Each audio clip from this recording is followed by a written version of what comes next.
അച്ഛനിവിടെ അത്യാവശ്യം കാര്യങ്ങളൊക്കെ ചെയ്തിട്ട് രാത്രി 11:30 മണിക്കാണ് ഇത് ഓപ്പറേഷൻ ചെയ്ത് കമ്പി ഇടണമെന്ന് പറഞ്ഞിട്ട് ഓപ്പറേഷൻ തിയേറ്ററിൽ കയറ്റിയത്. എന്നിട്ട് പിറ്റേന്ന് രാവിലെ അവിടെ ICUലേക്ക് മാറ്റി.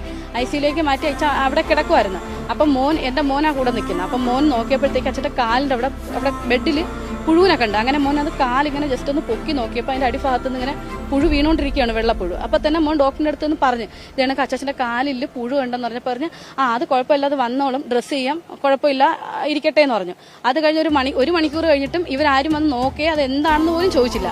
അങ്ങനെ വീണ്ടും മോൻ ചെന്ന് പറഞ്ഞു, ഇത് കണക്ക് അച്ഛന് പുഴുവാണോ നോക്കാൻ പറഞ്ഞപ്പോൾ പറഞ്ഞു എനിക്ക് ഒരു മരുന്ന് മേടിക്കാൻ പറഞ്ഞു. ഒരു മരുന്ന് എഴുതി കൊടുത്ത് മോൻ വന്നത് മരുന്നും മേടിച്ച് മേളിൽ കൊണ്ട് ചെന്ന്. പുറത്തുനിന്നാണോ വാങ്ങിച്ചത് അതോ ഇവിടെ തന്നെ? പുറത്തുനിന്നാണ് മരുന്ന് മേടിച്ചത്. പുറത്തുനിന്ന് മരുന്ന് മേടിച്ച് അവിടെ കൊണ്ട് സിസ്റ്ററിനെ കൊടുത്തിട്ടും അവർ ആ മരുന്ന് വാങ്ങിച്ച് വെച്ചല്ലാതെ അല്ലെങ്കിൽ അത് വന്ന് നോക്കുകയോ ഒന്നും ചെയ്തില്ല. ഞങ്ങൾ വന്നപ്പോഴും അച്ഛൻ ആ കിടന്നടുത്ത് എങ്ങനെ അവർ കൊണ്ടുവന്ന് കിടത്തിയോ അതേപോലെ തന്നെ കിടക്കുകയാണ്.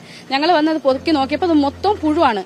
അങ്ങനെ ഞങ്ങൾ അവിടെ പ്രശ്നം ഉണ്ടാക്കിയതിന് ശേഷമാണ് അവിടെ നിന്നൊരു ഡോക്ടർ വന്നിട്ട് ഡോക്ടറുമായിട്ട് നമ്മൾ കുറച്ച് സംസാരിച്ച് മുഷിഞ്ഞു. കാരണം ആ ഒരു അവസ്ഥയിൽ നമുക്ക് സംസാരിച്ചേ പറ്റൂ. കാരണം നമ്മുടെ അച്ഛനാണ് അവിടെ കിടക്കുന്നത്.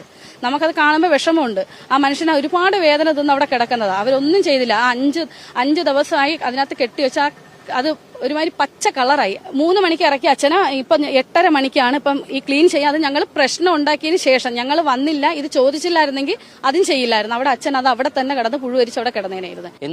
എന്തായാലും വളരെ വലിയൊരു അനാസ്ഥ തന്നെയാണ് ഇക്കാര്യത്തിൽ ആരോഗ്യവകുപ്പിൽ നിന്നുണ്ടായത്. മണിക്കൂറുകളായിട്ടും പുഴുവരിച്ച രോഗിയെ ഒന്ന് തിരിഞ്ഞു നോക്കാൻ പോലും ഡോക്ടർമാരാരും തയ്യാറായില്ല എന്നത് ഗുരുതരമായ അനാസ്ഥ തന്നെയാണ്.